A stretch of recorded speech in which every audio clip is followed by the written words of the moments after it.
ಇನ್ನು ರಾಜ್ಯ ರಾಜಕೀಯದಲ್ಲಿ ಲಿಂಗಾಯತ ಮತ್ತು ವೀರಶೈವ ಸಮಾಜದ ಕೊಡುಗೆ ಸಾಕಷ್ಟಿದೆ. ಜೊತೆಗೆ ಅವರ ಶಕ್ತಿ ಕೂಡ ಹಿಂದಿನ ಕಾಲದಲ್ಲಿ ಇಂದಿಗೂ ಕೂಡ ಪ್ರಸ್ತುತವಾಗಿದೆ.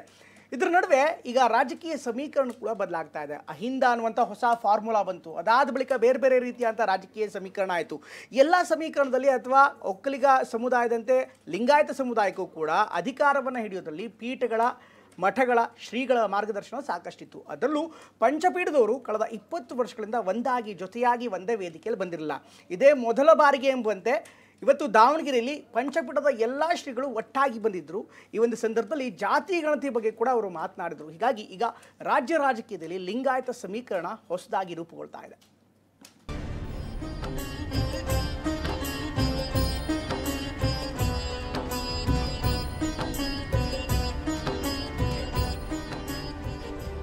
ಇಪ್ಪತ್ತು ವರ್ಷಗಳಾಗಿತ್ತು.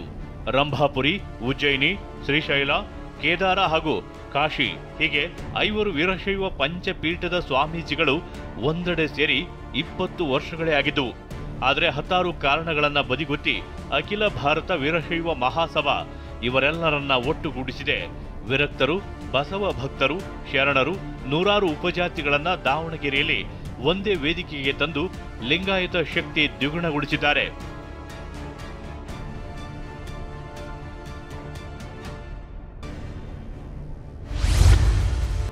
ದಾವಣಗೆರೆಯಲ್ಲಿ ಪಂಚಪೀಠಾಧಿಪತಿಗಳ ಸಮಾಗಮ. ರಾಜ್ಯ ಸರ್ಕಾರದ ಜಾತಿ ಗಣತಿಯಿಂದಾಗುವ ಪರಿಣಾಮ ಹಾಗೂ ಮೌನ ವಹಿಸಿದರೆ ಅಸ್ತಿತ್ವಕ್ಕೆ ಕುತ್ತು ಬರಲಿದೆ ಎಂಬ ವಿಚಾರ ಸಮುದಾಯದಲ್ಲಿ ಹರಿದಾಡುತ್ತಲೇ ಇತ್ತು. ಪಂಚಪೀಠಗಳು ಒಂದಾದರೆ ಆ ಪೀಠಗಳ ಶಾಖಾ ಮಠಗಳು ಒಂದಾಗುತ್ತದೆ ಅನ್ನೋದು ಶಾಮನೂರು ಶಿವಶಂಕರಪ್ಪ ಅವರಿಗೆ ಗೊತ್ತಿರುವ ವಿಚಾರ. ಇದೇ ಕಾರಣಕ್ಕೆ ವೀರಶೈವ ಲಿಂಗಾಯತರೆಲ್ಲರೂ ಗುರುಗಳೆಂದು ಒಪ್ಪಿಕೊಂಡಿರುವ ಶ್ರೀಗಳನ್ನ ಒಂದೇ ವೇದಿಕೆಗೆ ಕರೆತಂದಿದ್ದಾರೆ. ದಾವಣಗೆರೆಯಲ್ಲಿ ಪಂಚಪೀಠಾಧಿಪತಿಗಳ ಸಮಾಗಮವಾಗಿದೆ.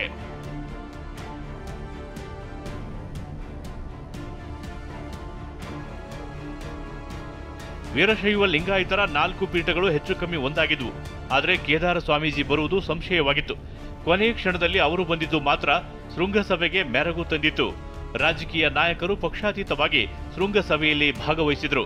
ಈ ಸಮಾವೇಶದಲ್ಲಿ ಕೇಳಿಬಂದಿದ್ದು ಮೀಸಲಾತಿ ವಿಚಾರಕ್ಕೆ ಸಮಾಜ ಛಿದ್ರವಾಗುತ್ತಿದೆ ಎಂಬ ಕಳವಳ. ಜಾತಿ ಗಣತಿಯ ಸಂದರ್ಭದಲ್ಲಿ ಚಿಂತನೆ ಮಂಥನೆ ಆಗಬೇಕು ಅನ್ನೋ ಉದ್ದೇಶವನ್ನು ಇಟ್ಕೊಂಡು ಶೃಂಗ ಸಮ್ಮೇಳನವನ್ನು ಏರ್ಪಡಿಸಲಾಗಿದೆ.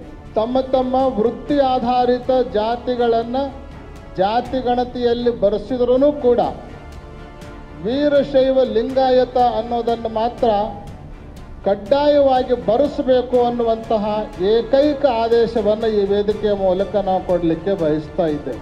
ಜಾತಿ ಜನಗಣತಿ ಅಂತಕ್ಕಂಥದ್ದು ರಾಜಕೀಯ ಅಸ್ತ್ರ ಆಗಬಾರ್ದು. ಜಾತಿ ಜನಗಣತಿ ಅಂತಕ್ಕಂಥದ್ದು ಒಂದು ಪಗಡೆಯ ಆಟ ಇವತ್ತು ಆಗಬಾರ್ದು. ಎಲ್ಲೋ ಒಂದು ಕಡೆ ಒಂದು ರಾಜಕೀಯ ಇಚ್ಛಾಶಕ್ತಿಯ ಕೊರತೆ.